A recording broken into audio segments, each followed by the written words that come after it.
Hey, what's up, everyone? Just a couple things to keep on your radar. Just cruising around CNBC. Like the dork that I am, I like to do that often. A couple things to keep on your radar heading into the weekend and beyond. Pfizer CEO says a third COVID vaccine dose likely needed within 12 months. Not going to read the whole story, just check out the key points real quick. Move on to another one, and then I've got the main story. Their CEO said it's likely that people will need a third dose within 12 months of getting fully vaccinated. I don't know what you've heard. I heard some companies talking about possibly within 6 months, and if it's efficacy lasting 6 months. Now they're talking about 12. He also said it's possible people will need to get vaccinated against the virus annually. The pro would say, well, you get an annual flu shot. What's the difference? The con would say, I want to do what I want to do. I'm not worried about the seasonal flu. Me, I generally get the seasonal flu vaccine. That's something, in my opinion, I'm not beefing with the current vaccine in any way. Some of you are. Some of you are like, I'm cool. I get the annual flu vaccine every year. Haven't gotten the rona shot and don't plan to anytime soon. So when I was thinking about this several months ago, I was talking about it in another video. I was like, it wouldn't surprise me. And I was talking with my wife about this as well. It wouldn't surprise me if somehow, eventually, they made this thing a yearly thing, or that it got combined in a way as kind of one big magic potion with the annual flu shot that we get. So that's that. Keep that on your radar. Stimulus checks, a little bit of buzz out there. We need at least one more check. The case for a fourth stimulus payment. Coronavirus first wave, second wave, third wave, fourth, fifth, sixth, seventh. Same thing here, right? First stimmy, second round of Trump bucks, got my Biden bucks for the third round, another round of Biden bucks. Making the case, this is just one individual, there's some buzz, we'll see where this goes. 3 rounds of stimulus checks have provided $850 billion in direct relief to Americans and trillions to other countries overseas. Your tax dollars at work. Yet, during a gap between checks last year, up to 8 million Americans fell into poverty. As the American economy recovers, one group argues at least one more check will help make sure no one slips through the cracks. I was thinking about this from a political perspective.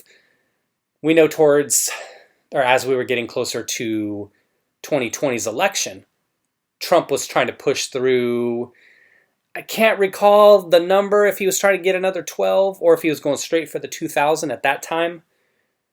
It seemed like he was trying to get the 1,200 first, then the 2,000.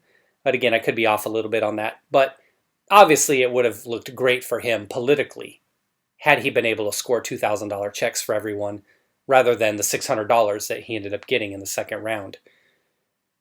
This would be something that Democrats would be wise to look at. I think a lot of people have short-term memory, so to speak, and the focus is strictly on the what about me, what about my household. If this administration delivers this sometime this year, another stimulus check, I think most people look past the whole inflationary aspect of it, the billions, trillions, how much ever aid going to overseas entities, companies, countries, the old Pakistani gender studies, if you recall, all the money going to foreign countries, the Kennedy Center, pork. I think people look past that. We tend to forget about it, right? Because this is something you should be hearing about on the daily since all 3 stimuluses were passed. And we're talking about the bills that have been attached to the stimulus, of course. People tend to shut up once they get the money in their bank account. This would be no different, and I think this would be a huge winner for Democrats if you were able to get this done sometime late in the summer, more so later in the year, so people have that recency in their mind about, hey, Biden dropped a couple checks in my account. But they can't go out so far into 2022. I supposedly we're on the road to recovery. So it'd be something that they'd be wise to do in the next few months if they want to have another political W to run on in 2022 when the midterms come along. So here's the main event. We've got lawsuit alleges Olive Garden parents, the S is cut off there, tipping policy causes racial discrimination, harassment. In the latest push against tipped minimum wage, I just skimmed through this article earlier. This was published on Thursday afternoon. I kind of skimmed through it a little bit earlier, but I wanted to give it a more in-depth read and think about it a little bit more. And I kind of have some ideas. Yes, I'm a dork like this. I was thinking about this stuff while I was out there jogging. Fucking dork, right? So I wanted to throw some ideas out there and see how you guys felt about this. Darden Restaurants is facing a lawsuit from One Fair Wage, which alleges the company's tipping policy leads to harassment and racial discrimination, because everything does, right? The complaint, which was filed Thursday in California federal court, is the latest salvo in the battle against the tipped minimum wage. They filed it in California. That should tell you something right there. But let's give it a chance. Read through it, see what they're talking about here. I'm not familiar with this One Fair Wage company. Darden was among the restaurant companies that vocally opposed getting rid of the tipped wage. In 43 states, employers can pay their workers as little as $2.13 an hour, as long as that hourly wage and tips add up to the locality's pay floor. Otherwise, the employer has to make up the difference. Okay, so they'll be at the pay floor regardless. The tipped minimum wage was last raised in 1991, but Democrats attempted to get rid of it earlier this year as part of their plan to raise the federal pay floor. The amendment to add an increase to the federal minimum wage to the latest 19 relief bill failed to pass the Senate, but Democrats will likely revisit the issue again during President Joe Biden's 4-year term. Is he going to last that long? We'll see. Darden was among the restaurant companies that vocally opposed getting rid of the tipped wage, as they said above. In the lawsuit, One Fair Wage said that Darden's tipping policy causes its employees, who are colored people, to earn less than white employees. Okay, so finally we're getting to the meat here. We're dragging it on forever. A poll of 200 Darden workers conducted by the Advocacy group found that servers who are colored people made 18% less in tips per hour than white servers. The lawsuit also alleges that Darden's policy gives managers the ability to influence servers' wages because they can assign servers to shifts or seating sections that tend to result in lower tips. Now, this is what I was thinking about when I was out there jogging. Yeah, I know, I should be focused on whatever's going on. What do you mean? Exactly. Obviously, first I want to see the data. And I don't want to jump to conclusions here. If this is legit, then yeah, it's fucked up, right? You don't want to see that happening. But it makes me think about the way a tip is given. Is it Darden's fault? What if the customer itself, let's just say that this is true. What if the customers themselves are the problem? Okay, we'll play their game because they're talking about colored people because they love to call people that. So we'll just say anyone non-white. What if you have a white table come in or a party and they get a Latina, spicy, Asian female, black guy as their waiter? What is Darden's responsibility if the consumer is the one tipping less money? If it were just that. Now, there's a lot of factors that go into it. How can Darden control that or be held responsible for that? That's what I was thinking. And then they were talking about here, assign servers to shifts. Sure, now that's something because you definitely want to be on during dinner. I would bet that people are more generous and have larger meals during dinner and certain nights of the week. Towards the weekend, Thursday, but more so Friday, Saturday, Sunday. Restaurants tend to be more crowded during those times. What are we talking about here with seating sections that tend to result in lower tips? So, yeah, that was a real laugh there. That's kind of bad. You, yeah. Okay, what do they mean exactly? That's what I was thinking about here. I was trying to think about this. So let's say you have a manager, and again, getting to their example, because they're really only concerned about colored people. Let's say the manager's white. Seating section, what are they trying to say? What seating section would result in lower tips? How would a manager know ahead of time what seating sections have lower tips? What are they trying to get at? I think I'm having some fun with this, and I think that you know what they're trying to say without saying it. Funny story. Let me interject this real quick. We're in Vegas. This was like so many years ago, like 6 years ago. Eating at the steakhouse at Paris. I forgot the name of it. It's outdoors if you've ever been on the Strip, or you can sit outdoors. We went in and we were sitting there as this party was finishing up. They had, I believe, 3 or 4 people in their party. They were a table away. And that table wasn't right next to us. It was maybe 15 feet away. So they got up and left just as we had started eating, and the waitress, we overheard her talking to our waitress.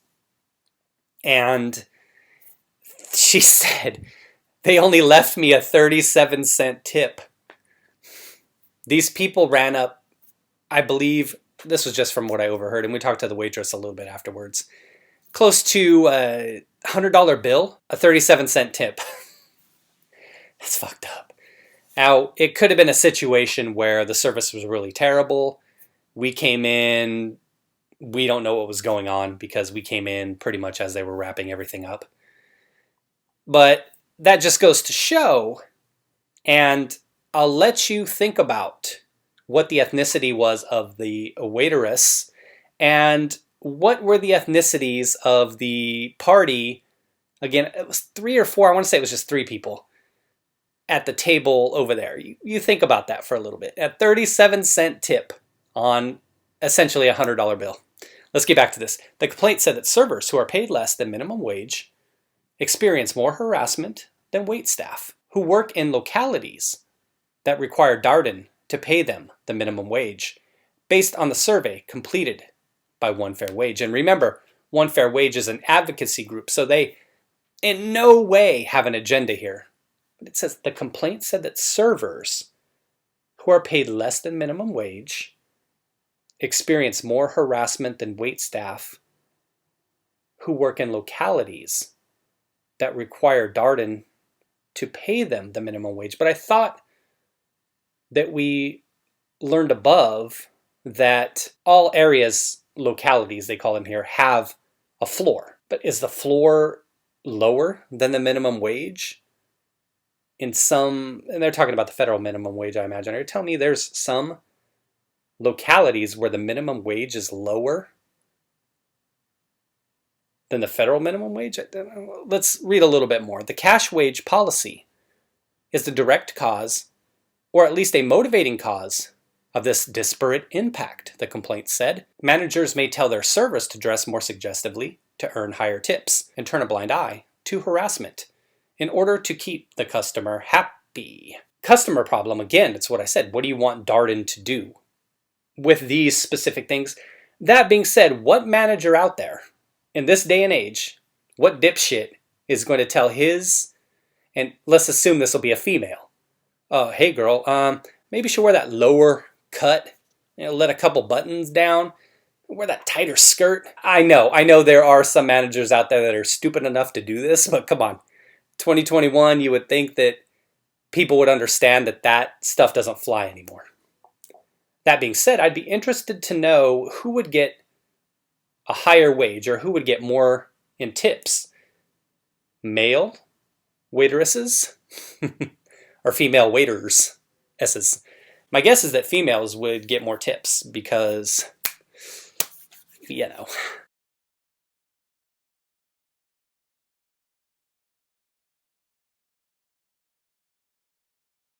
The advocacy group suggests several alternatives that could help, including pooling tips, adding a standard service charge to all bills, or providing standards to customers that would minimize the role of race in tipping decisions.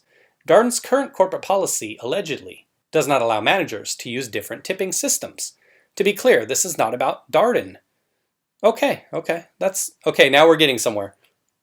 Company spokesperson Rich Jeffers said in a statement to CNBC, the complaint makes it clear that their objections are with federal and state wage laws, not with our practices. Okay, so why drag Darden into it? Jeffers said the company has a zero-tolerance policy for harassment and discrimination, as well as strong policies to make its employees feel safe and valued. Darden's tipped employees make more than $20 an hour on average, he said. Is that true? I don't know. We'll just have to take their word for it. The company recently raised its pay floor to $10 an hour, including tip income. The company plans to boost wages to $11 per hour in January and by an additional $1 the following year. Pretty good. One Fair Wage is the only plaintiff named in the complaint. The group argues that it has the standing to sue Darden because it has had to divert more time and money to helping the company's workers, including paying out $175,000 in financial assistance to employees because of the pandemic. Again, what does that have to do with Darden? One Fair Wage filed a complaint with the EEOC in September about Darden, but requested that the agency dismiss the charge in March. The EEOC issued the group with a right to sue notice, which gives it 90 days to file a lawsuit in federal court. Two employees of the Capitol Grill, which is owned by Darden, also filed complaints with the EEOC last year. Those seem to have more standing and validity. One Fair Wage is asking the court to declare that tipping policies like Darden's are illegal and violate the Civil Rights Act of 1964. The plaintiff is also seeking an injunction against Darden from maintaining those policies and employment practices. All-you-can-eat breadsticks. Yikes, haven't been to an Olive Garden in so long. Authentic Italian, baby. All the way. I think it's been 10 years since I've been to one of those. Probably will never go back. So what I'm thinking about, it's what I talked about there is, sure, we're just getting a snapshot of the story and I'd have to look more into this, but it doesn't seem like Darden, based on the information we have here, is doing anything wrong.